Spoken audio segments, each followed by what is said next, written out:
Hello everyone, welcome to our YouTube channel code week. तो आज हमारा स्टार्ट होने वाला है लेक्चर सीएसएस का, जिसमें हम पढ़ने वाले हैं सीएसएस एनिमेशंस। ओके, तो ये बहुत ही ज़्यादा इंपॉर्टेंट टॉपिक होने वाला है सीएसएस का। तो आज हम देखने वाले हैं सीएसएस एनिमेशन। इससे पहले हमने यहाँ आप देख पाओगे कि इससे पहले हमने कम्बिनेटर्स पढ़ा था एंड उससे पहले हमने फॉन्ट्स के बारे में पढ़ा था, सीएसएस फॉन्ट्स के बारे में। तो आज हम स्टार्ट करते हैं अपना लेक्चर सीएसएस एनिमेशन से। सबसे पहले हम थ्योरी पार्ट देखते हैं कुछ कि क्या है यहाँ पे।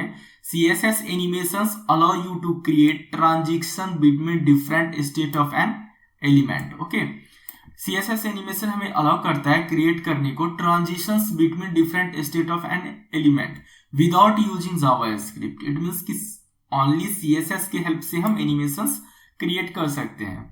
दे are powerful for enhancing user experience with smooth visual effect. Okay, मतलब हम अपने अगर वेबसाइट को पावरफुल बनाना चाहे, इन्हांस करना चाहे यूजर पर्सपेक्टिव से, तो हमें एनिमेशंस उसमें यूज करना चाहिए, जो कि बेटर होता है। तो सबसे पहले हम देखेंगे थोड़ा बहुत की कंसेप्ट ऑफ सीएसएस एनिमेशन। तो सबसे पहले आप देख पाओगे यहाँ पे फर्स्ट पॉइंट है animation properties. Okay, animation properties क्या होता है? तो देखो, जब कभी हम लोग सीएसएस में एनिमेशंस क्रिएट करते हैं, ओके, तो सबसे पहले हम करते क्या है कि हम ना @ की फ्रेमवर्क यूज करते हैं। ठीक, यहां पे मैं दिखा रहा हूं, हम यूज करते हैं @ की फ्रेमवर्क। ओके, @ की फ्रेम, नोट फ्रेमवर्क, @ की फ्रेम यूज करते हैं। तो यहां पे आप देख पाओगे कि फर्स्ट स्टेप ही है ये कि defined the animations step start immediate and and state. जो हमारा है वो की फ्रेम जो है वो शो करता है। ओके, एंड आफ्टर दैट देखो एनिमेशंस का कुछ ना कुछ हमें नाम लेना पड़ेगा। ठीक है, बिकॉज विदाउट एनिमेशंस के नाम से हम एनिमेशन को क्रिएट नहीं कर सकते।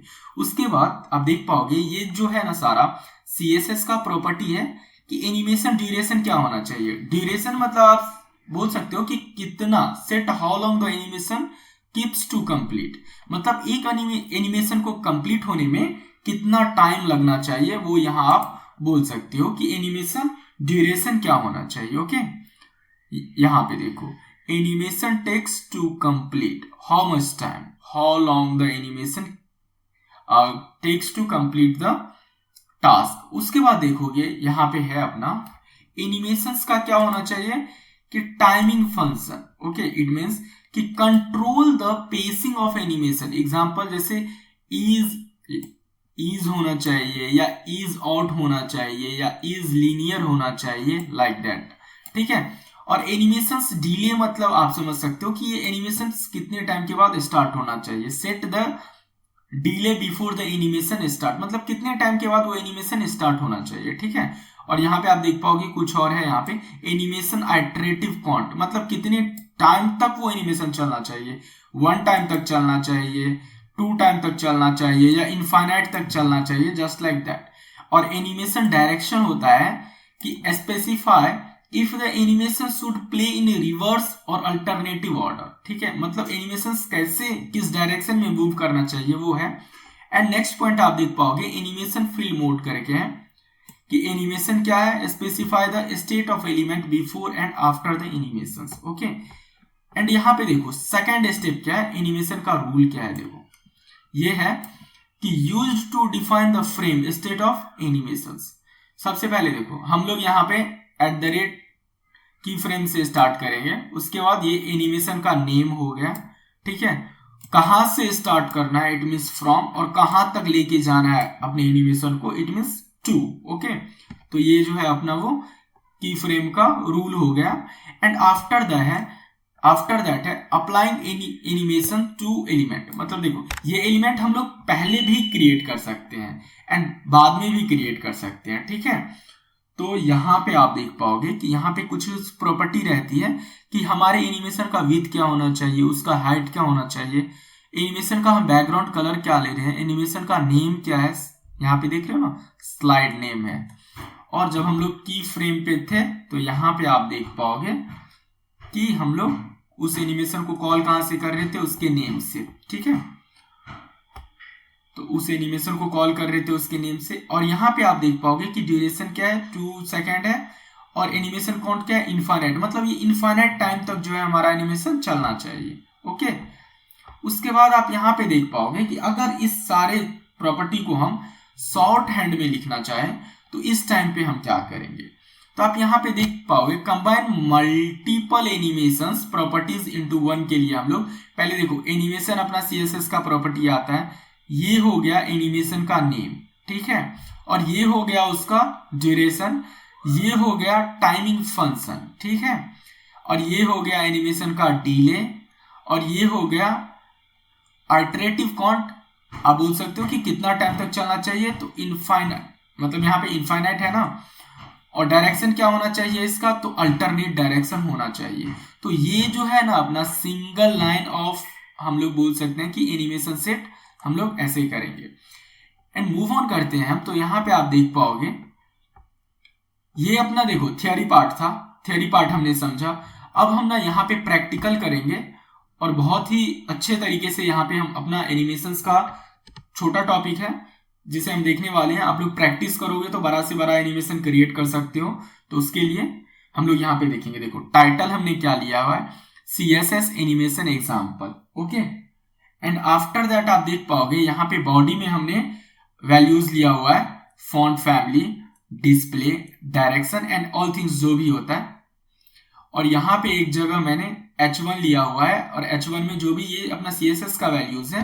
पहले हम HTML कोड को देखते हैं कि यहाँ पे आप देख पाओगे H1 में हेडिंग में लिया हुआ है CSS एनिमेशन एग्जाम्पल्स। और सबसे पहले हम लोग क्या करेंगे ना कि एलिमेंट को फेड करके देखेंगे कि फेड करने के बाद हमारा वैल्यूज क्या जाता है क्या नहीं जाता है, ठीक है। उसके बाद एक एनिमेशन को, एक एलिमेंट को हम लोग बाउंस करवा के देखेंगे, और उसके बाद एक को रोटेट करवा के देखेंगे। तो स्टार्ट करते हैं हम इस के कोडिंग पोर्शन को। तो सबसे पहले हम करेंगे क्या कि हम करते हैं इस कोड को ले लेते हैं हम लोग अपने VS कोड पे कॉपी एंड पेस्ट करके, और इसे बहुत ही अच्छे तरीके से देखते हैं कि हमारा एनिमेशंस काम कैसे करता है। तो यहाँ पे मैंने कॉपी किया और यहाँ पे हम कोड को पेस्ट करते हैं, ठीक है, और कुछ कुछ जो यहाँ पे अनवांटेड है उसे हम रिमूव कर रहे हैं अभी। तो आप यहाँ देख पाओगे एंड हमारा जो कोड है ये, उसे हम सबसे पहले एनालाइज करेंगे कि कोड हमारा क्या कह रहा है। आफ्टर दैट इसे रन करते हैं, और रन करने पे आप देख पाओगे कि हमारा ये वैल्यूज यहाँ पे 3 वैल्यूज आ रहा है। ओके, तो इसे हम एक फॉर्मेट में ले लेते हैं, और यहाँ पे आप देख पाओगे कि अपना वैल्यूज क्या है, पहला फेड इन है, दूसरा बाउंस का है, तीसरा रोटेट का है। ओके, तो अभी हम समझने वाले हैं कि ये एनिमेशंस, डिफरेंट एनिमेशंस यहाँ पे वर्क कैसे करता है। तो सबसे पहले आप देख पाओगे कि यहाँ पे हमने एक फेड इन का डिव टैग बनाया है, जहां पे क्लास लिया है fade in, and fade in यहाँ पे लिखा हुआ है।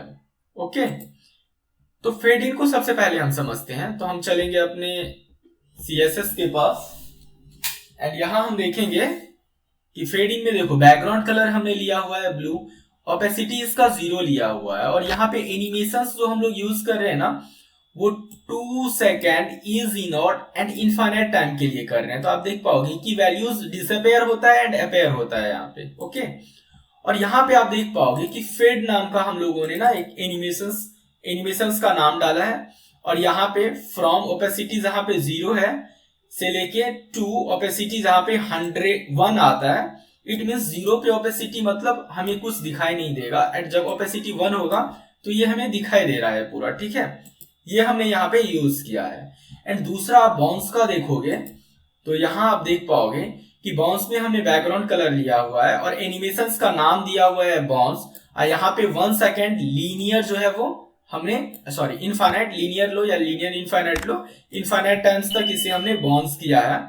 और यहाँ पे @ फ्रेम्स के पास आप देख पाओगे कि बाउंस नाम की हमने एक फ्रेम बनाया है यहाँ पे, और 0 एंड 100% पे हमने ट्रांसलेट y को ना 0 किया है, ठीक है, 0 किया है, ट्रांसलेट y को हमने 0 किया है, एंड 50% पे ना उससे -20% अप लेके जा रहे हैं। अगर यहाँ पे हम माइनस हटा दें तो ये वैल्यूज देखो नीचे आएगा फिर ऊपर जाएगा। ओके, बट यहाँ पे था क्या कि -20% ला रहे थे, इट मीन्स यहाँ पे वाई एक्सिस पे हम इसे -20% अप लेके जा रहे हैं।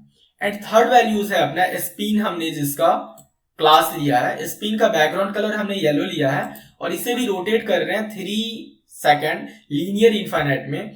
और यहां आप देख पाओगे कि इसका जो नेम है, एनिमेशन का नेम हमने रोटेट लिया है एंड रोटेट पे हमने फ्रॉम यूज किया हुआ है, ट्रांसलेट रोटेट 0 डिग्री से लेके और इसे रोटेट 360 कर रहे हैं, इसलिए ये वैल्यूज यहाँ पे हमें रोटेट दिखाई दे रहा है। अगर मान के चलो यहाँ पे रोटेट x लेते तो इस टाइम पे आप देख पाओगे जैसा कॉइन फ्लिप होता है उसी टाइप से ये आपको यहाँ पे फ्लिप होता हुआ दिखाई दे रहा होगा।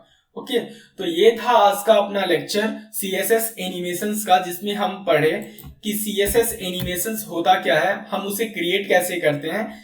एंड हमने यहाँ पे 3 टाइप्स ऑफ एनिमेशंस देखे, एक फेड इन का, एक बाउंसिंग का, इसे आप बाउंसिंग बॉल भी बोल सकते हो, एंड एक रोटेटिंग का देखें।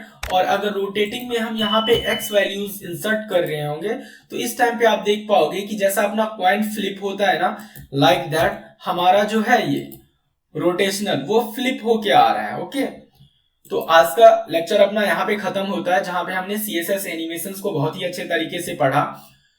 तो अगर आप आज का वीडियो आपको अच्छा लगा हो तो वीडियो को लाइक कर देना, शेयर कर देना और चैनल को सब्सक्राइब कर लेना। Thank you for watching this. Please subscribe our YouTube channel.